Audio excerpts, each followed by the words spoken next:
COVID-19 call.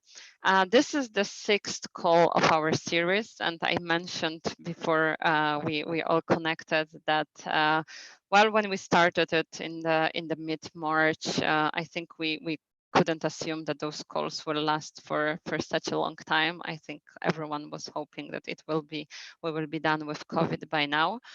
We are not, and this is of course bad thing. On the other side, it's amazing how much traction, how much action there is, and how many people care for the human-centric response to the COVID pandemic. Today at the call we have 6 presentations, 6 amazing initiatives, applications, global movements. And we will hear from people from all around the world. Just for the sake of the agenda, we have the Ad van Loon, who is here in this agenda on this slide, presenting as the last one. He will be in the middle of the call. He will present as the 4th one. As you see, this was just necessary adjustment because of the graphic of the slide. And as I mentioned, this call is hosted by MyData Global. Maybe some of you are joining or joined here for the very first time, and you still don't know exactly or very well our organization. We are the international global non-for-profit, headquartered in Helsinki, Finland, but present in over 40 countries or 50 countries by now on all continents, with the local hubs in 25 countries. So we are the global movement working for a fair, sustainable and prosperous digital society through a human-centric approach to personal data. And we have here with us Teemu Ropponen, our general manager, joining from sunny Park. Teemu, would you like to tell us a bit very short introduction to what does it mean, this first sustainable and prosperous digital society for MyData, and what are we actually advocating for? All right, thanks, Karo, and hi everybody. Good to see faces old and new. I hope you can hear me okay. It's just a little bit windy here outdoors. So yes, as outlined in what's called the MyData Declaration, which many of you will know, the aims a fair, sustainable, prosperous digital society, by the means of a human-centric approach. And without getting into the details, it's all about us individuals getting value from our data and setting the agenda on how that data is used across different services. And it's all about organizations for them that this ethical way or ethical use of personal data is always the most attractive option. And basically 3 fundamental shifts that need to happen and are happening in many ways. First of all, the shift from formal to actionable rights, meaning that, for example, those rights outlined in GDPR, they should be more one-click, instantaneous, real-time rights to be forgotten, or to download your data, or to transfer your data from one service to another. Secondly, moving from a data protection mindset to a data empowerment mindset. So by combining personal data from different sources, all kinds of interesting things can be done for the benefit of us individuals. So we should be not only protected, but also empowered. And then thirdly, moving from closed to open ecosystems, with the personal data flows being real time and at the user's control, it's actually a more level playing field for companies, meaning also that for individuals, we have a better freedom of choice and are not blocked into certain monopolies, which unfortunately at the time we often are. That in essence is the is what we're after on a very high level. And of course, the COVID has been a great discussion starter in many ways, because I mean, these are at the core of many of the solutions. How do we use personal data? How do we do it ethically? Can we do it in the first place? What kind of technologies are needed, and so on. So all these different aspects need to be considered. And Carol, yeah, thanks. Indeed, MyData Global is a nonprofit based on memberships. Right now, about 100 or so organizations and about 600 individuals from across the world, and urge you to join these forces. Just last couple of weeks, we've had about 15 new organizations join, which was pretty amazing. Good weeks behind us. As last week, some of you noticed the MyData operators white paper was released, but not get into that anymore. And yes, the MyData declaration, which outlines these shifts. Please take a moment to sign this declaration. That's one of the first and easiest things you can do to help make it happen and make it right. And with that, I think I'll pass it back to you, Carol. No further words at the moment. Yes. Feel free to ask more in the chat, though. Perfect. Thank you so much, Teemu, for this introduction to MyData. And as Teemu said, use the chat box for asking questions, connecting with us and with all the community, and also on our Slack channel, Corona Data. I'm sure many of you already find your way there. So with that, I would like to start. As I said, we're very packed agenda, full of great stuff here. So let's invite Janne Pulkkinen from Kela, which is the Finnish national insurance institution, who is joining us to tell about the SmartMoney. So the solution, the blockchain programmable money that knows what it can be spent and who is spending it.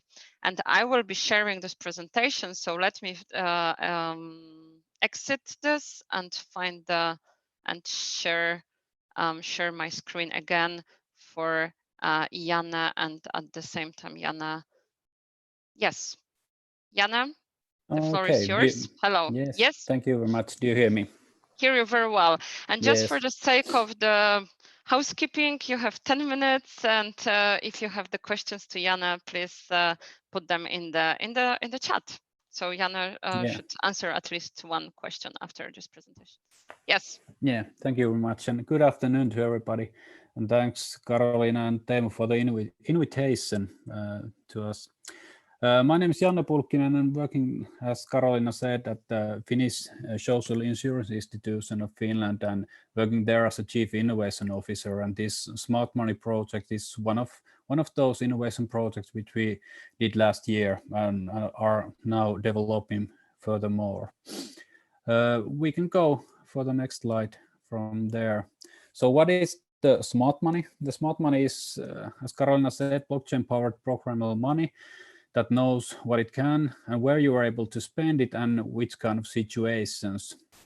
And we see that it's very useful in different types of conditions where you have to put different kind of conditions for the use of the money, such as in context of benefits and allowances regarding our work also. But we see that there's a lot of different kind of other possibilities for the different kind of actors also, and that's maybe the biggest reason why we're speaking with this group also here. That if you see, and our call to action is that if you see possibilities for your country or your organization, please free to contact us, and we are able to cooperate from there.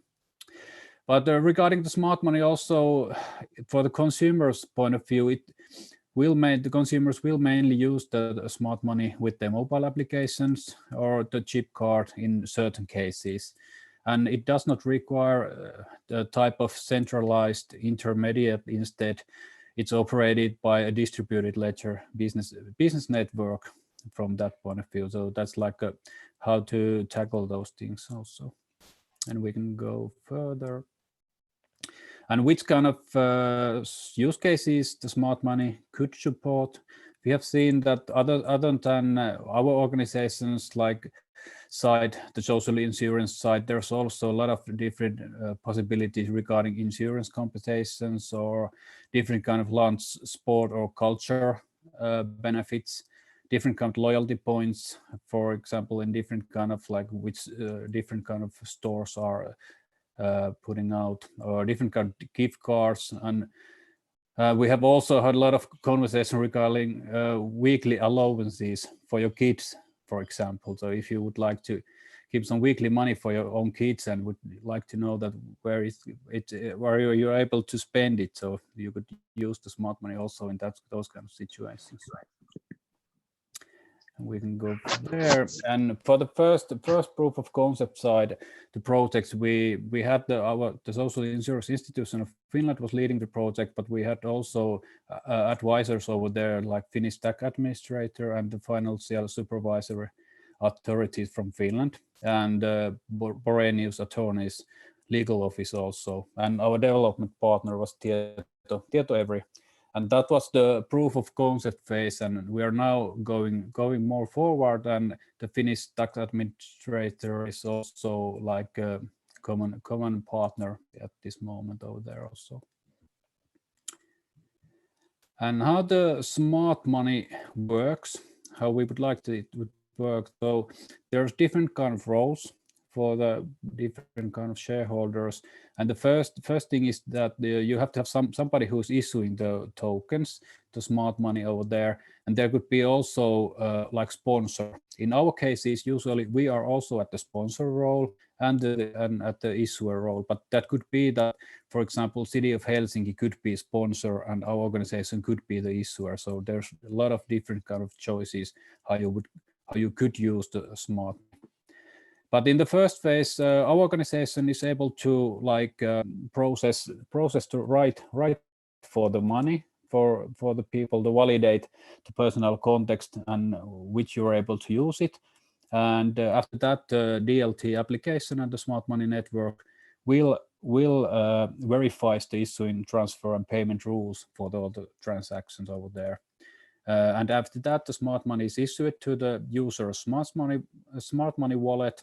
And when the user is going, for example, to the local store or where he wants to go, for example, buying some food, he's able to show his consumer wallet for the merchant, and then you're able to like automatically verify the smart money spending rules in the transaction phase. And after that, the merchant will redeem process. We'll use the redeem process requesting a payment in euros, for example, in our case over there. So that's the cycle and like the different roles in general in the smart money network. And if we think about which kind of benefits the smart money could give, I think in this case, it's most important thing are the benefits for the customer or the citizen. And from our perspective, we can see that customers' experience would increase significantly if the payment process would be similar to existing digital payment methods. And in the current time, for example, in Finland, we have a lot of different kind of like service vouchers, which you have to use by using paper. So it's not very good like customer experience, over there. And it's not very good situation when you go for example, to the food market and you have to show the paper and everybody are knowing in which kind of like life event you have. So it's not very good situation over there.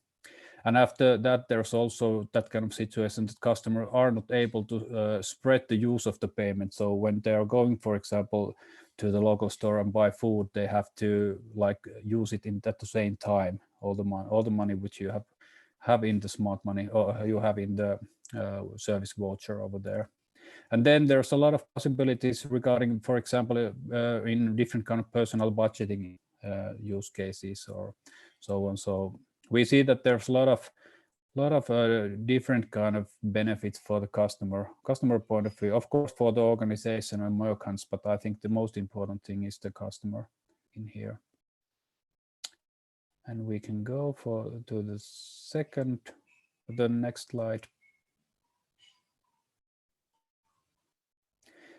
And then if we think about regarding the COVID situation, could there be some useful use cases regarding this? So we see that, of course, the smart money in the basic social assistance situations is one of the potential use cases regarding, for example, if we want to support social distancing in retail situation, in retail stores. But then there's also different kind of other things regarding, for example, when we may have some shortage of certain products. For example, in Finland, the first thing we noticed when what was the biggest issue was that do we have enough toilet paper, as you could see from the headlines. So, but after that, the really important issues are that do we have enough face mask or medicine or something like that. So the smart money could help to give everybody like even-handed possibilities to buy those. So if you have this kind of smart money tokens which you're able to use, so you have right to buy those kind of things, and we are able to like support that everybody has possibilities to have those. And using for example, the decentralized identity, we could like have the proof of the payments without sharing the personal data over there. And then the Finnish minister proposed I think a week ago about giving each citizen this kind of revitalization coupon to spend on the small shops and cultural venues to stimulate the economy in Finland. So that's also one use case where we could use if we would be like in that kind of situation already in the production phase. And of course, there's a lot of different kinds of situations also where you could use those kind of conditional payments. And from our side, maybe the call to action is more like call to cooperate. So if you see in your country that smart money could help in certain use cases, we would be more than happy to cooperate and transfer information and tell more about our project or the proof of concept which we have done. And then also another thing is which kind of like cross-border use cases we could have. So that's another very important side from our point of view, and if we think about which kind of call to action we would like to provide. And there's also our contact information, and there's also the end report regarding the first smart money projects, or where you are able to download the end report and other more detailed information. So you were able to download it from that page also. So I think that's for this. So we are able to keep the time scale. So perfect. Thank you so much. And there is also the longer question from Vladimir on the chat. But also here there is the question from. So you've done proof of concept, and yeah. how long to mass scale services from that? What do you think? I don't see the question, but do you mean we did a proof of concept about last year?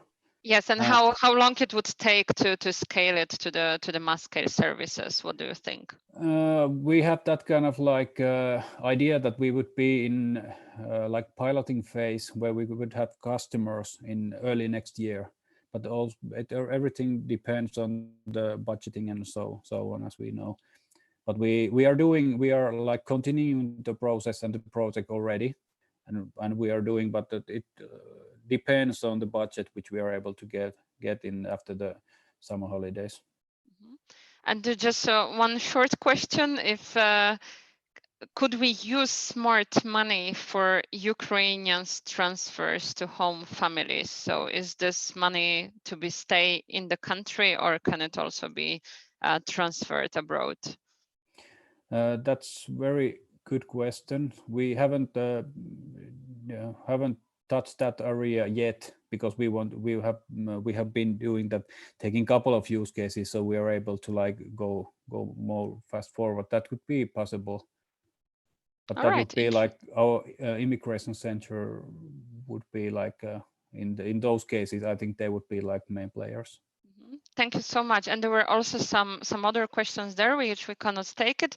And I know that you have to go, but Markus Hautala from Tieto Evry, that was working with you or is working with you on that will stay with us on the call. So we hope to be able still to answer this question later. So thank you, Janne, so much for this presentation. Katariina, hey, sorry, I actually need to exit as well. You have to exit as well, yeah. Markus. Okay, so we hope to connect with you on the Corona Data on our Slack channel, Corona Data, and discuss those issues over there. Yeah, just please post those questions there, and Janne and I will answer. Perfect. Thank you so much, both Markus and Janne. Thank you. Thank you. And now we will move. We will change the continent. We will go to Taiwan. And I would like to welcome Sherry Chung from MyData Taiwan Hub. Sherry, are you with us? Yes. Hello. Hi. Yes. Hi. So Sherry represents the organization called, well, the company called Numbers, and is also the initiator of MyData in Taiwan. And Sherry is working on the app called MyLog14, which is the self-management app. And we actually presented the app at the very first call back in March.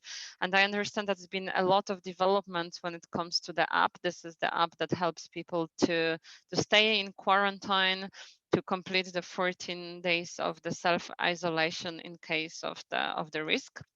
And since March, lots of things has happened, right, Sherry? And you've been to the numerous hackathons.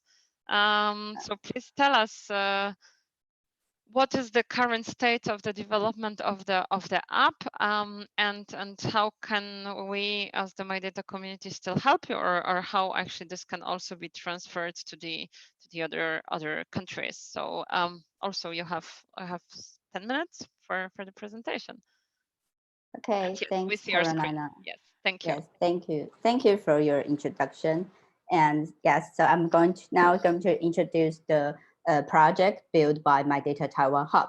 And although some of you might heard MyLog14 the first time, so I will do a brief introduction about the project.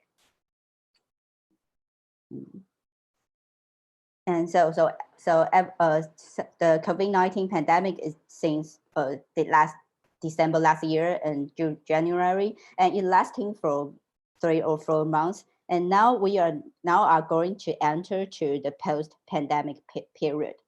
And according to the Harvard scientists, the post-pandemic period is going to be at least 12 or even 18 months.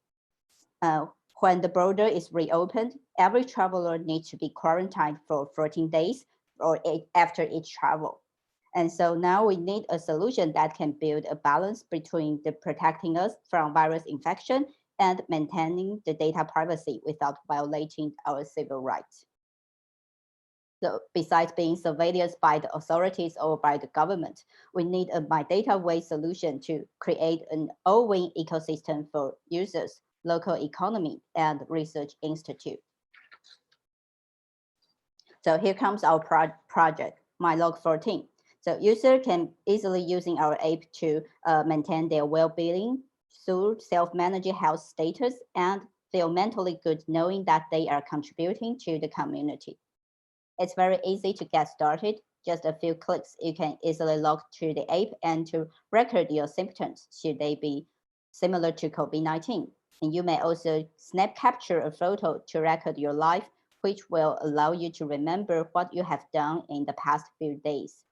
And the time and location are logged automatically by the app every time when you create a new record, and you may easily check out your activity from the daily report. And also, if you want to share the data to your doctor, you can share the visualized data with your doctor using a one-time URL. And so the no integration is required. You control your own data, you decide who you want to share with, and all the data is deleted automatically after 72 hours. And like Katariina just introduced, we joined a hackathon in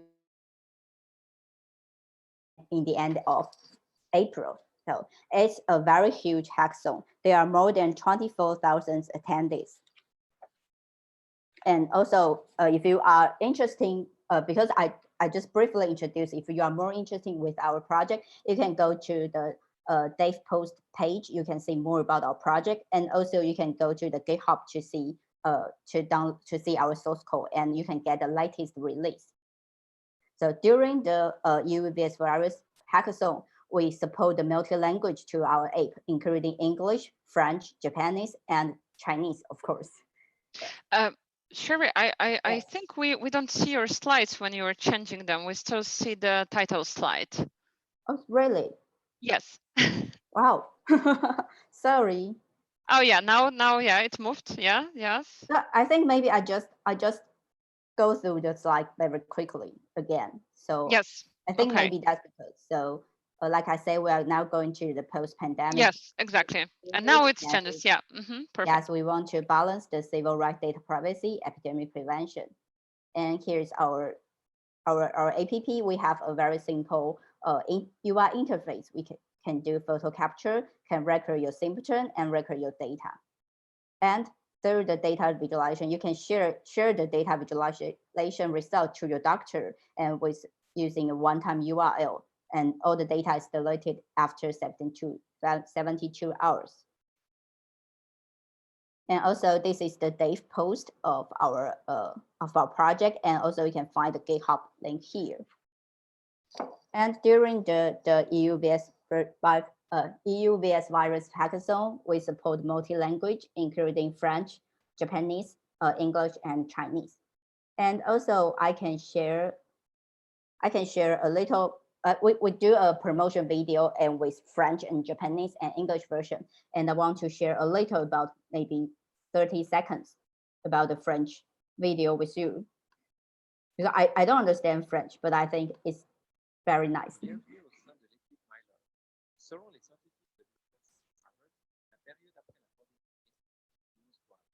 So can you hear the voice? Can you hear the voice of the video? No.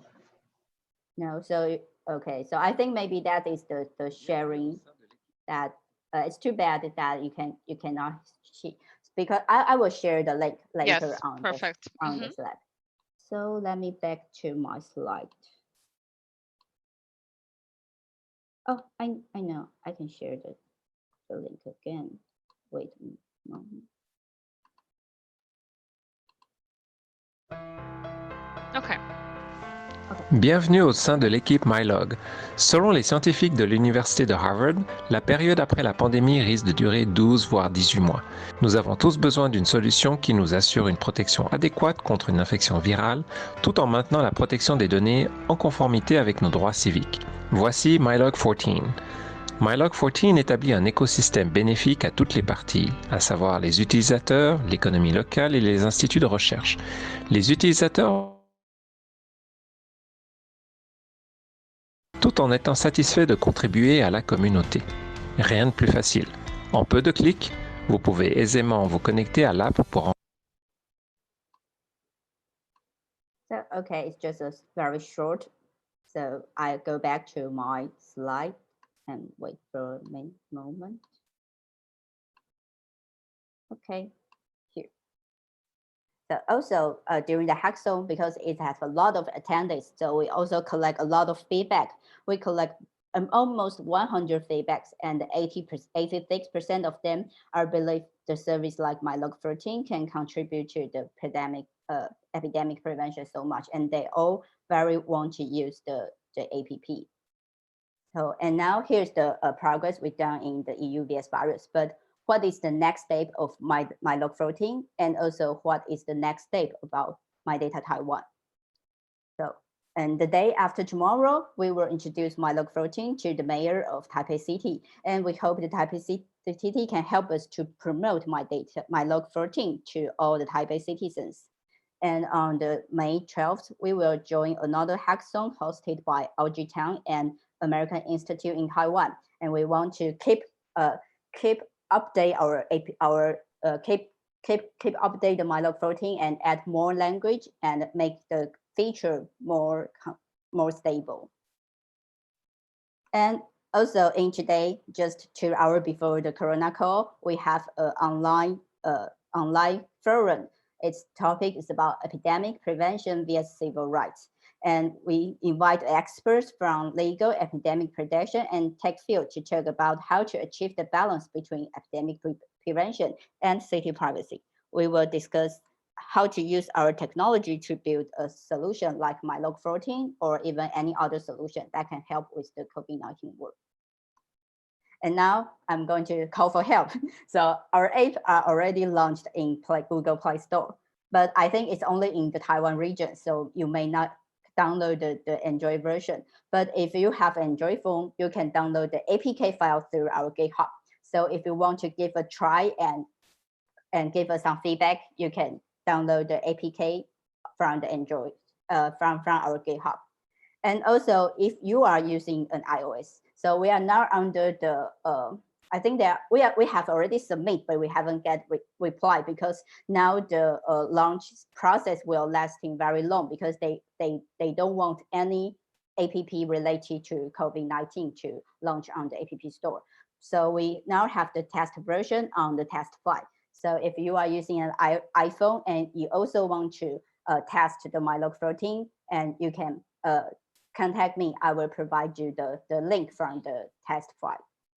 Perfect. And now we are now working on our MyLog14 white paper, and so it's only it's under construction. We just started the white paper document this week. So I will also pass the link on the Slack channel, and I hope all of you can have a look about the white paper and please add your comment and give us some feedback, and especially about how to check if the MyLog14 is under the MyData regulation and also follow the GDPR regulation, because we really want to promote our app to other countries, not only in Taiwan. Sherry, and if I might interrupt you with the question, and also where like you mentioned the meeting with the mayor of Taipei and the meeting with the digital minister of Taiwan. Is the app already endorsed by some of the cities or government, or do you expect the Taipei and the Taiwan to be the first city and the government to endorse it? Actually, we have approached to two local government, the new Taipei city government and Taipei city government. For the government, I think for the government, they cannot ask the citizen to download one specific app. They cannot do that, but they can suggest they can trust the app. It's very secure. It won't save your data. And with this app, you can use this app. And once the government needs your data, you can have a security way to share the data to the government. So I think that's what we want to achieve, and we also will talk about the possibility with the Taipei city mayor the day after tomorrow. Perfect. Thank you so much, and congratulations of this amazing job being done, and also on. Yeah, good luck for the further developments, and yes, you have some call to action, so we will still make them more visible also on Slack and on the Corona data. Thank you, Sherry. Okay, thank you. Thank you. Wonderful, and with this we will come back then to Europe, and I would like to invite Katariina Pirttijarvi, who will present to us the Pisarasi. And actually, I learned only from the website that it's called it means droplets. I don't know in which language. I think Katariina will tell us. And Pisarasi is a diary for contact tracing, right? And the web application that combines different data sources to present us with our history of 3 weeks. So, yeah. Please tell us, Katariina, what is it and what it does, and which language is it, Pisarasi, or is it? All right, so Pisarasi is Finnish. We are all Finnish right. Okay. which is a trend in this call.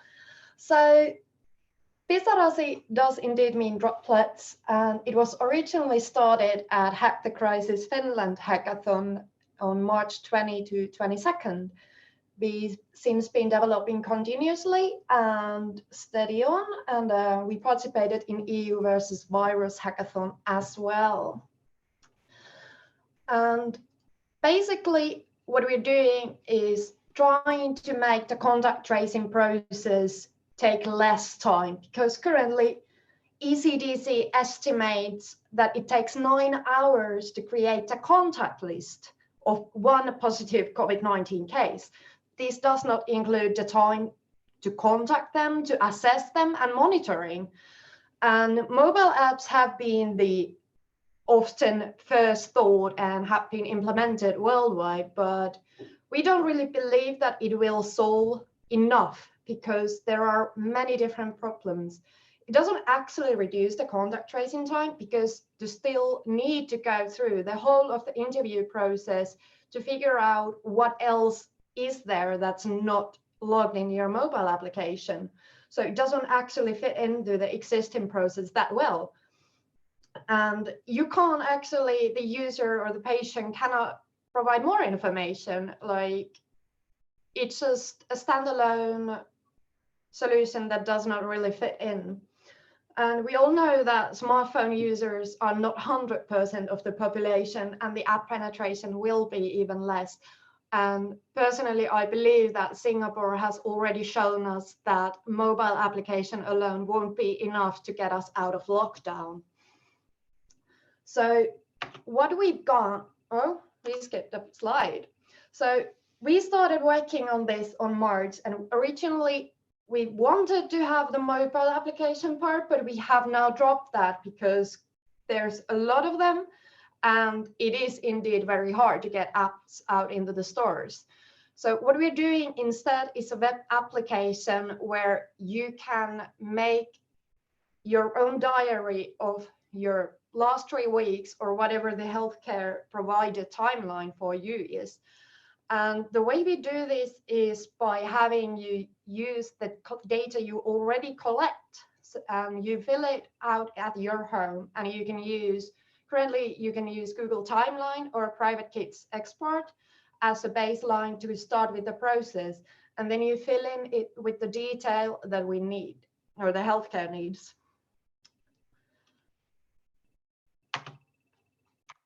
And this is how it would work with the healthcare. When you get a suspected case, you can instruct the patient to go and fill in their diary, and to have them fill it themselves is sort of like when you go to expert in healthcare, they ask you to provide basic information like your main pain areas, symptoms, medications. And this is very similar to that one. It's just your basic information form that is filled, and that they can use as a baseline for the contact tracing interview. And we basically, our workflow is that you have your profile where you fill in your regularly visited places and who are the close contacts there, because those are at the highest exposure risk. Then you can import your collected data, or do it manually if you want. You can use these places to refine the data or add new entries placed on these. These two are just the 2 examples I brought because, of course, my diary uses my personal information, and as much as I like you, I'm not going to share that with the wide internet. So this is just fake data, not my actual address. But once you use these, you can, I've chosen to use names like spouse, receptionist, which is how you can do it in the actual application too. But you can choose to include more data. And that's, so basic idea of how it actually works is that users can choose themselves which data they want to implement and use in their diary. It can be Google timeline, it can be private GPS locations, or it can be from public transportation logs or library cards, gym cards, customer loyalty cards, because having these data sources where entities already collect information of who was there and when it was. When you use these data sources and create an API that can be used in combination with Pisarasi, you can also create a separate API for the healthcare where they can use that data to see who the unknown contacts are. So instead of having a different mobile application that's used to log the people you met, you use the data we are already collecting, because there's a lot of data out there about where we were, who we were with. But instead of finding ways to use that data to do contact tracing, we are inventing other solutions to build on top of that. We're not taking full use of what's already there. The actual diary part that we're filling in is going to be a guided questionnaire. Currently, it requires you to be a bit tech savvy because you need to manually implement. We are working on the guided questionnaire format. And we are using the ECDC contact tracing guidelines. Being Finnish, it's what we need here. But nothing in the solution landlocks it. The basic diary can be used globally. And since the localized versions, we already have Finnish, which is, of course, our basic for us because we are Finnish. We use things like Oma Olo, which is the government's guided symptom survey, which provides your symptom information to healthcare and prompts you to go visit doctor if your symptoms are severe enough. They're similar in Germany, which is COVAP, which is community originated, but is now live in cooperation with healthcare. And we can implement these as part of the Pisarasi model. So when you fill in your diary, then you can prompt your contacts to go and fill in the symptom surveys that guides them further to healthcare or whatever it is that needs to be done. We have some main principles, and as I mentioned already, one of the most important ones is that it is still functional even if you do not want to use your GPS, if you do not want to provide actual names. Healthcare has, at least in Finland, has by law the right to know these things, but we don't want you to have to provide them. What we want is for you to make your personal diary so the healthcare knows where to start. So you can say that I've been at work, I've been at the grocery store, I've been at the gym, or you can fill in more data, which gives us wider impact, makes healthcare's workload even lessen. But we still want it to be accessible for as many people as possible. And that means that we are letting you decide how much you want to share.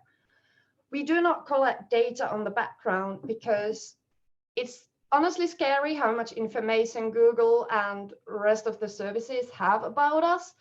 And we want it to always be really visible to the user of what is actually there. And the main design choice for this is that user is the source of the data, and they can always see what we have, and they can always choose to delete it or change it, which is according to GDPR. We are just making it easy, because to be GDPR compliant, you can be like Facebook and hide it under hundreds of different clicks in the submenus.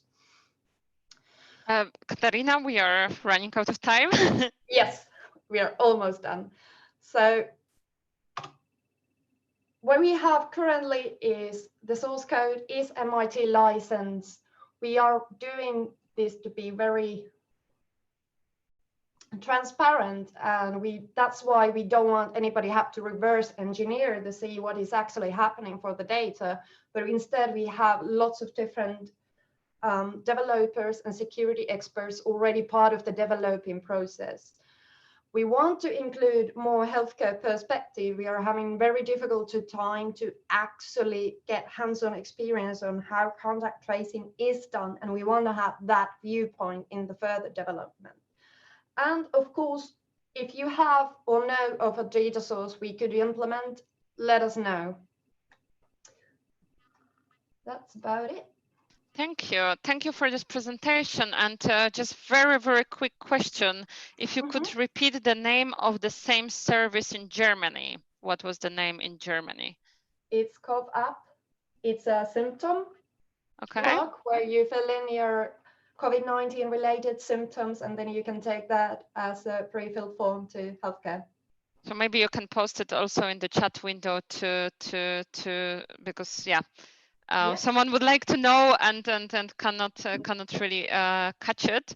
And then also Frederick had a question, like, still missing how Pisarasi is following MyData principles, but then at the same time you explained about the user having the full control over the data. Do you want to add still something to that explanation in relation to the MyData principles? It's something we are actually working on, because your governance document is a lot of work, and honestly, it would take us days to piece through it, to figure out what is the actionable things in there. And it's not something that's easy to do, which is why I'm currently like trying to get some of you who are already familiar with it to go through this with us. But we are basically, it's all voluntary. None of it is something where you lose access to your data. We are looking into having local version, and it's, instead of centralized web service, you have local storage. Sure.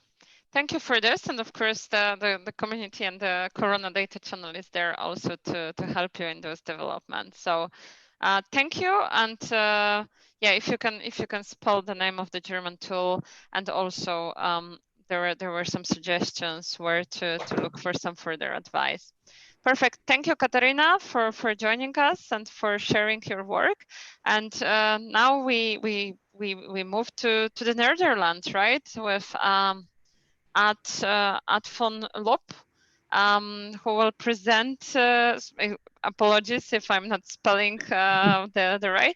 I don't know how to spell the name of the foundation and of the tool. Qui, trust-based human-centric online ecosystem for COVID-19. And I know that the Qui facilitates the different apps. Qui plan facilitates different apps that use the same functionalities, and you think about also going globally, and of course MyData community is a perfect community for presenting this too. So please, Ad, if you can tell us a bit more about your work in 10 minutes and how the MyData community could help you. Yes, thank you very much, and hello from sunny Amsterdam, where the temperature is 19 degrees. So for us, it's summer-like. Do you want to make your slides a bit bigger? Do you want yes, I will do so. Yeah, cool. Thank you. Is this better? Perfect. Good. So my name is Ad van Loon. I represent the Key Foundation, QIY. It stands for something symbolic, but I won't explain that because it takes a bit of time, but we pronounce it as Key Foundation. The Key Foundation is an autonomous organization. It's independent from market forces and from government. It's actually a non-governmental organization. And it was established in 2011 with the idea of creating an ecosystem as a kind of a new building block of what we call the next generation internet, where an internet where individuals are a constitutional part and also have control over their data more than they have today. And in 2015, with many big organizations, including banks, government agency, telecommunications operators, the first instance was released of the ecosystem. It's published on GitHub. I will show you the GitHub address later. And at around that time, we also came into contact with the MyData Alliance, and we signed the MyData Declaration, and also supported the recent white paper that was published. And at the Key Foundation, I am responsible for the legal aspects of the ecosystem, which we call the Key Scheme. That means the governance model and the rules and regulations.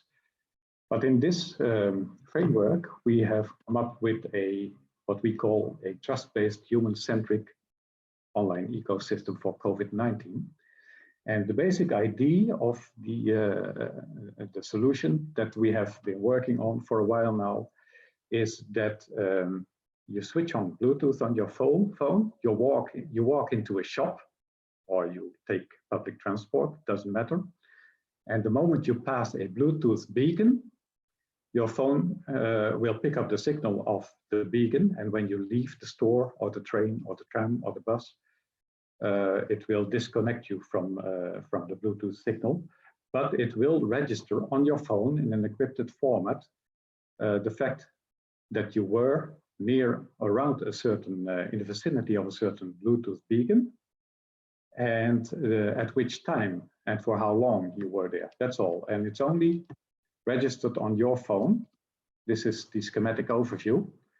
So you enter a venue with your phone checks you in, not physically to the beacon, but picks up the signal of the beacon. And when you walk away, you listen to the signal, and your phone only registers that you were around a certain beacon and for how long. That is the basis of phase one of the ecosystem. I will tell you later why it's called phase one. So you have a list of beacons that you visited at a certain period. Now, the next thing is that suppose that a couple of days or a week later, you don't feel well and you go to a doctor and you are tested for COVID-19 and you test positively. What will happen then is that you would like people who were around you at the time that you were already contagious, you want to warn them. So how does this happen? In fact, at the moment that you are tested positively, the lab will give you a code with which you can unleash the data of your the beacons that you visited and the times that you visited the data. And you can upload this data to all the beacons that are relevant, that were relevant, where you were around in the past 1 or 2 weeks. It's flexible, you can change the settings. So the beacon can then compare the data that you uploaded to the data that it has available of all kinds of other phones that were around the beacon at the same time that you were. Now, the other people who were around the beacon and who used our solution, they can from time to time check with all the beacons in a certain period of time whether there are any warnings of does any of the beacons that they were near did any of these beacons receive a warning at the same time that they were also around the beacon. And if this is the case, this is a pull system, not a push system. On the phone, the data on the phone of the recipient of the data who is compared with the data on the beacon. So the person will know and will get a warning if another person who was contaminated was around, or who has been tested positively for the virus, was around at the same time. So without changing any personal data, persons can get a warning. Listen, at a certain point of time, in this venue, you may have been confronted with the virus. And this works like this. So once somebody is tested positive for the virus, the person gets a code and publishes the period, the list of Bluetooth beacons passed and the timestamps to the different beacons, the relevant beacons. The beacons compare it to the data that they have, and then they wait. Then somebody else who wants to know if he or she has been confronted or been in the vicinity of a beacon can just pull the information from the beacon, and on their phone, the visitor's log of the beacons are compared to the personal visitor's log of the person, and then there will be a warning if the person has been around the same beacon around the same time as the person tested positively. So nothing is being sent to the health authorities or to the government or to whoever. It's just that the persons can know that they may have been into contact with the virus, and therefore they can decide to go into self-quarantine, to stay at home for 2 weeks to see if they develop symptoms. So it's a tool to understand, for people to understand that they may be contagious and that they therefore should take care. The advantages are that the system is privacy friendly, that it does not put a burden on the health services which are already busy to solve the issue of the virus. It can be quickly implemented because it is leveraging existing technology and infrastructure that is already there. And it uses existing facilities and governance models.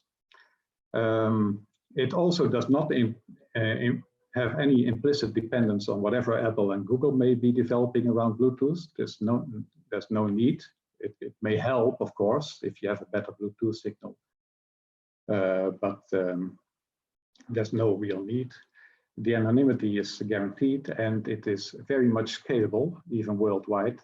And it can be used, the solution, by all apps and venues. There's no locking, there's no monopolistic tendencies or whatever. Of course, there are also several disadvantages. It's voluntary, so if people don't use it, yeah, you can't do much. But it's very, very easy to use and very low, with a low threshold.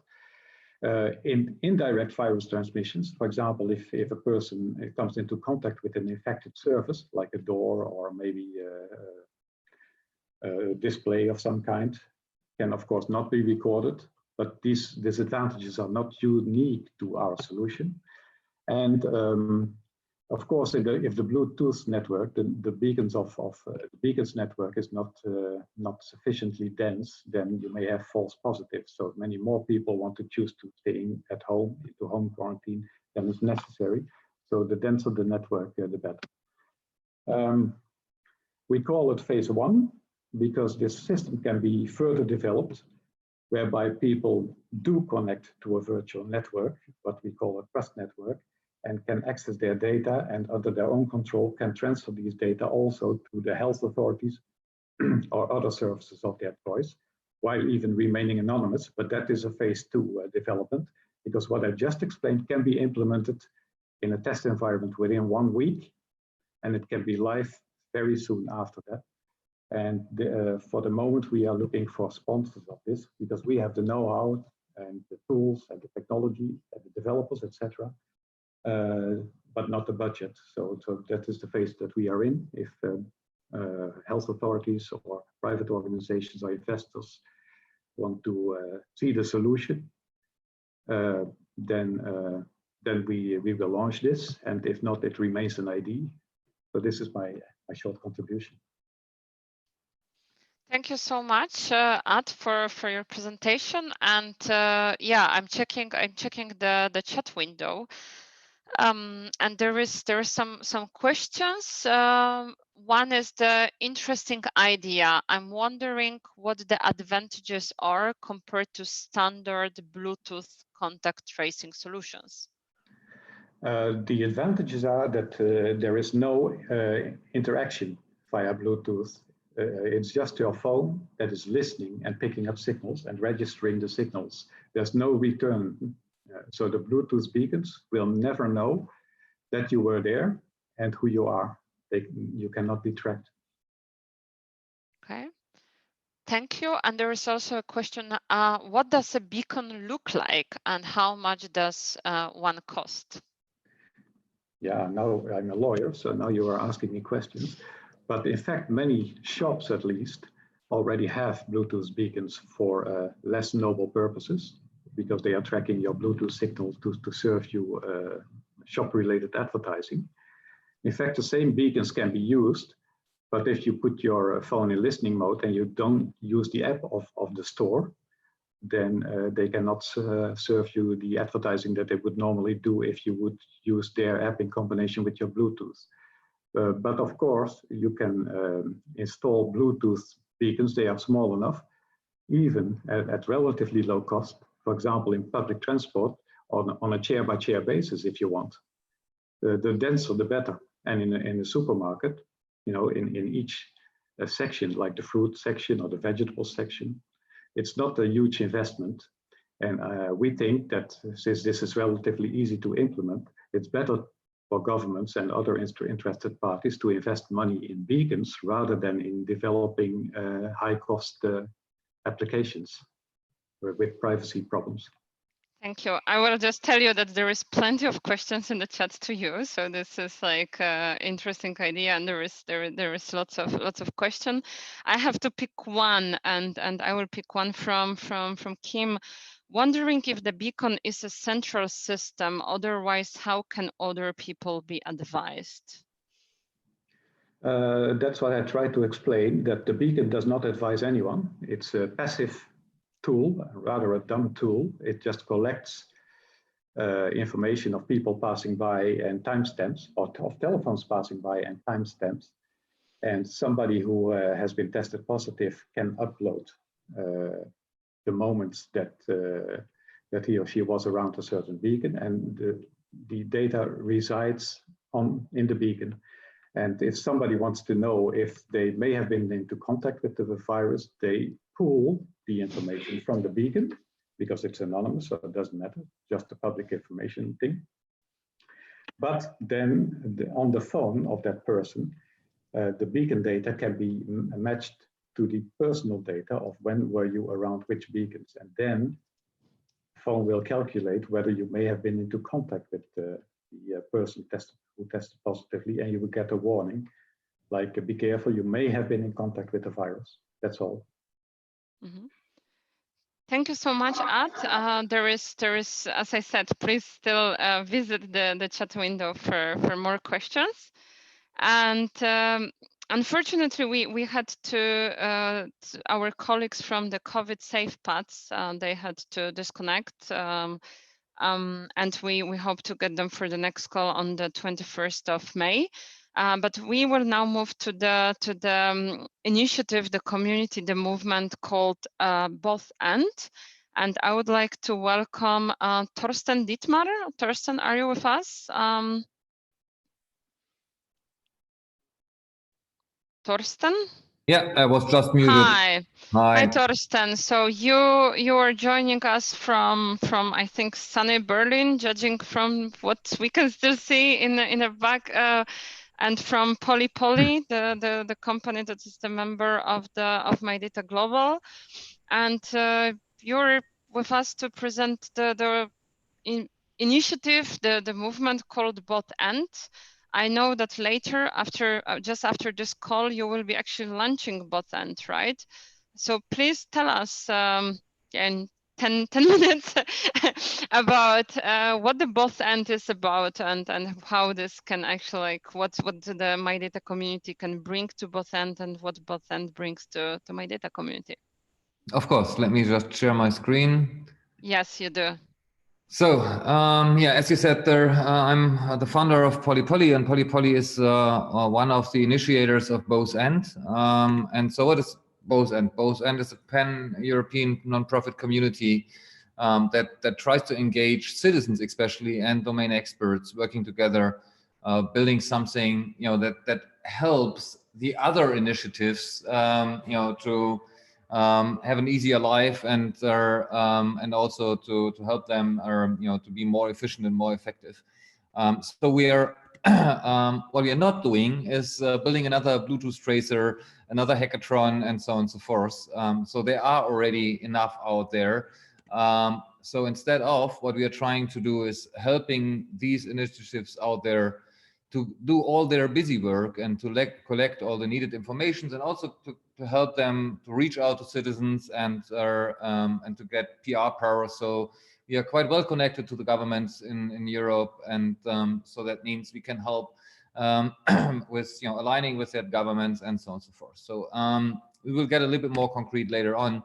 So one thing what we are currently trying to do is really reaching out to all the citizens, give them a voice and ask for their real needs, because currently there are a lot of initiatives out there doing a lot of beautiful things, but at least in Europe we were not able to find anybody who ever reached out to the citizens asking them what their real needs are right now.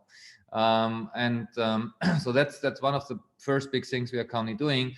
But it's also, we were involved in lots of hackathons, and what we found out during these hackathons is that there are bits of pieces and information here and there, and that it is difficult for all these development communities to get the right information they need in a digestible way. And so that's also something what we are trying to do is trying to collect all the different information needed to build, for example, a Bluetooth tracer or other things, and make them understandable and usable. So for example, we are that's something we come later on to, we are currently translating laws, European laws, in a way that it is digestible for developers and citizens, accordingly we are trying to identify components and initiatives and trying to bring them together so that, end of the day, we will end up with a system landscape that makes sense and not with a lot of loose bits and pieces. So let us get a little bit concrete what we are currently working on. So as I said, the first thing what we are doing is user-centric use cases. We are doing so by launching an app. It is just in the process of the app stores. And this app is a questionnaire. And this questionnaire was built with the largest market research institute in Europe, GfK. This is asking all the citizens what their real needs are. Is it really about Bluetooth tracing, or is it more about shopping, or how can I find a different flat because I have 3 kids and a very small flat and stuff like that. So these questionnaire will be updated every 2 weeks, and we are currently reaching out. And as you said, we have an event for that one today, to social workers, to street workers, to build better questionnaires over time, getting more and more concrete. All the data or the insights, not the data will of course will be stored on their device and never leaves the device. Really, the insights will be then sent to a platform, to a backend server of bothAnd, and is there freely accessible for politicians, for everybody, so that you can, or politicians or developers or whomever, can make better decisions on how they spend their effort and their energy. Then we are currently talking to lots of different initiatives out there which are collecting all the apps which are on the market or near or close to the market, and trying to set up a comparison metrics, so that you can, if you're looking for an app, that you can find it in that metrics. So that will create some PR and reach for all the app developers, but also make it easier for citizens or decision makers to say, okay, that's the right app for that thing what we currently need. And one other thing that is I just explained a bit is that we are using the legal acts made by the European Council, and translating that first of all in an understandable language for citizens, so that they really know and understand what are their rights in that crisis, but also to make it understandable for developers, because developers have to be in line with that law. And if it is not, if it is only understandable for a lawyer, then it doesn't help. And so in a later step, we want to translate that laws into test cases and architectural rules, so that developers can just download that test cases and architectural rules and to test their own app if it is in line with the actual law. We are currently doing that for Europe because bothAnd is a European initiative, but we are also already getting questions, yeah, if you cannot do something similar for other countries, as more lawyers will join us, as more laws we can translate, but in the moment we are focusing on Europe. So there's some more stuff. So we are some folks from the Chaos Computer Club are doing some threat modeling stuff so that their developers can test their apps regarding to potential threats.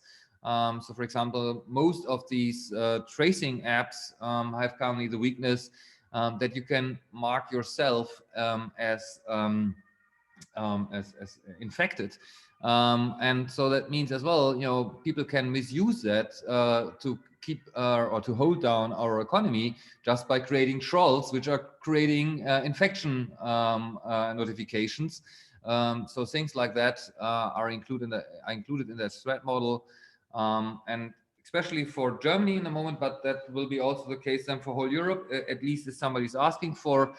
We are trying to set up a certification process. Most European countries are still on that way just to create one app for Bluetooth tracing and infection handling. And from our point of view, that's a complete stupid idea, because in a democracy, we have a heterogeneous group of citizens. And what is good for one group, or you know, for example, if one group is trusting that app, that most likely means that the other group is not trusting it. And so we need a multi-app but single technology landscape, and for that we need then a certification process, because otherwise Apple and Google will never let that whole thing through the App Store. And there are some other things we are working on. So that's basically what bothAnd is doing.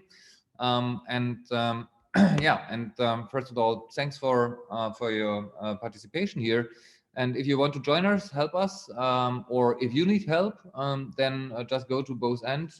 You can self-register there to get part of the community. And yeah, and last but not least, stay healthy, and thanks for all your energy and all the time you're spending on all the different initiatives. So that's basically my talk. Perfect. Thank you so much, Thorsten. And can you just let us know about the event that is happening today? I think it starts in 45 minutes, right? What kind of lunch is it? It's basically about that questionnaire. It's bringing people together from different non-governmental organizations like street workers and so on and so forth, and to help us to build the next version of the questionnaire. Because, you know, of course, we are just in the same situation than all the other people right now. Nobody ever talked to the citizens, so also not we. And so we are trying to collect all the different aspects, mental health, you know, what are the right questions to ask for, you know, families for, older people for, and so on and so forth. And so we are trying to bring a very heterogeneous group of people together so that they can give us better questions. So that the questionnaire, which will be released in 3 weeks, will be even a better one. We are launching a series of events. Not all of them are about that questionnaire. So then the next one, I guess it's in end of May, is then more a technical one, where it's about these comparison metrics and certification process and so on and so forth. But if you want to stay tuned, just go on the website. There will be all these events. But if you have some insights about what would be meaningful questions for reaching out to citizens, just join us. It will be started in 45 minutes, and you can just go directly to that one. The link is published on the website. All right, perfect. Thank you so much. And again, congratulations, and thanks for also your enthusiasm and your energy to jump on this. Like this looks like a huge initiative.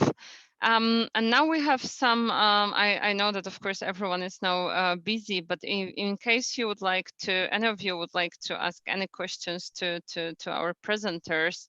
Well, you can put the chat window. You can also unmute yourself and ask the questions directly.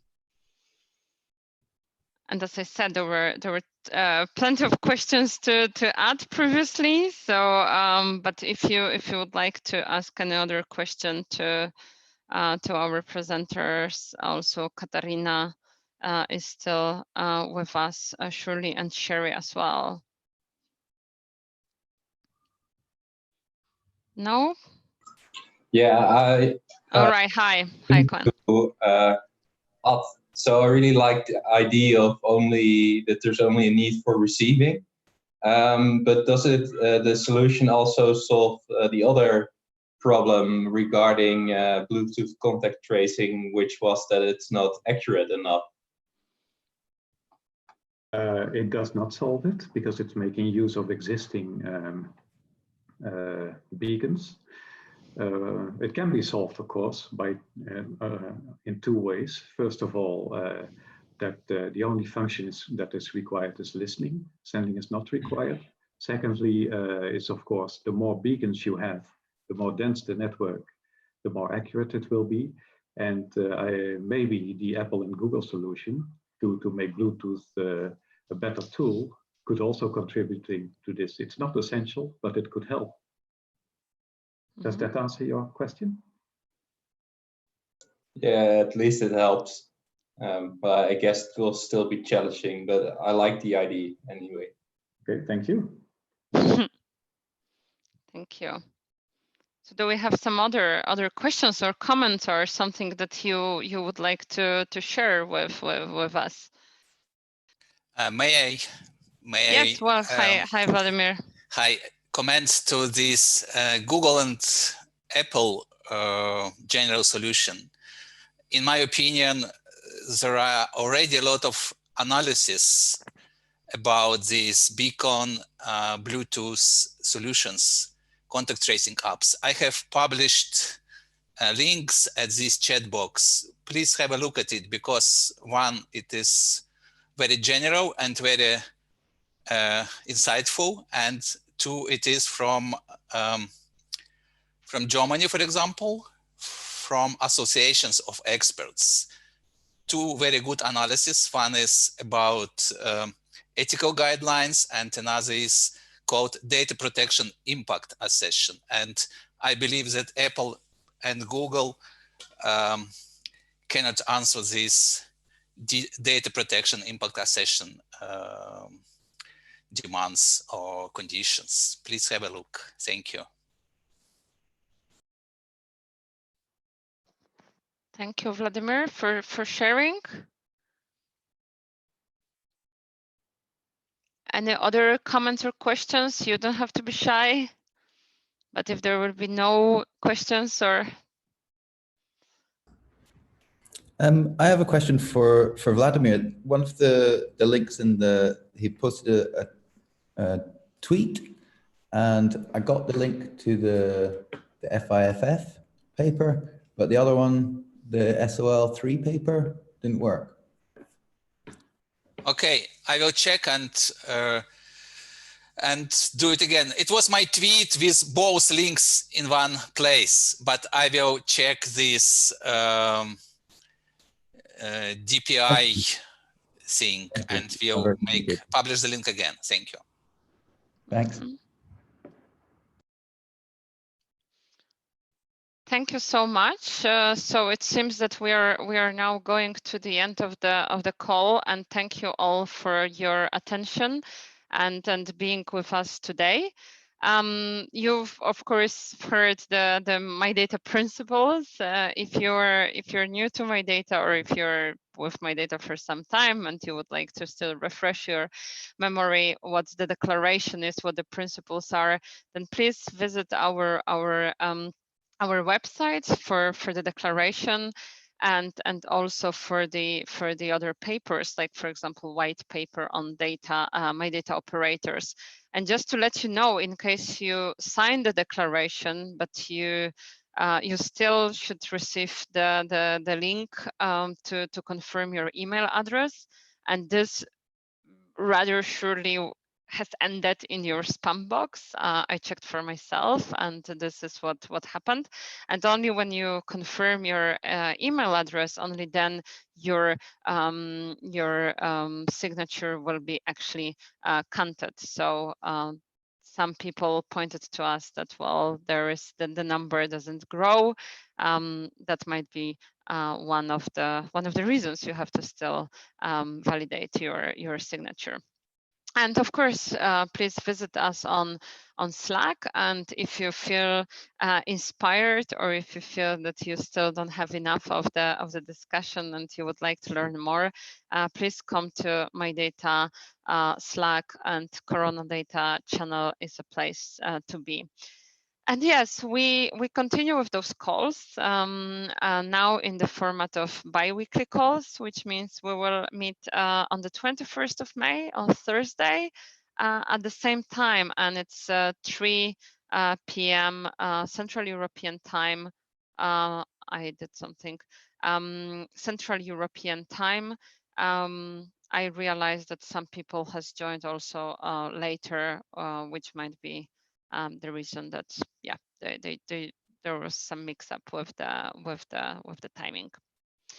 So thank you all. Have a wonderful afternoon. Good luck to Thorsten and the launch of the bothAnd. We will follow closely, and yeah, please, if you haven't joined MyData yet, then also join MyData and be with us and stay healthy. So thank you, and Thank you very much. goodbye.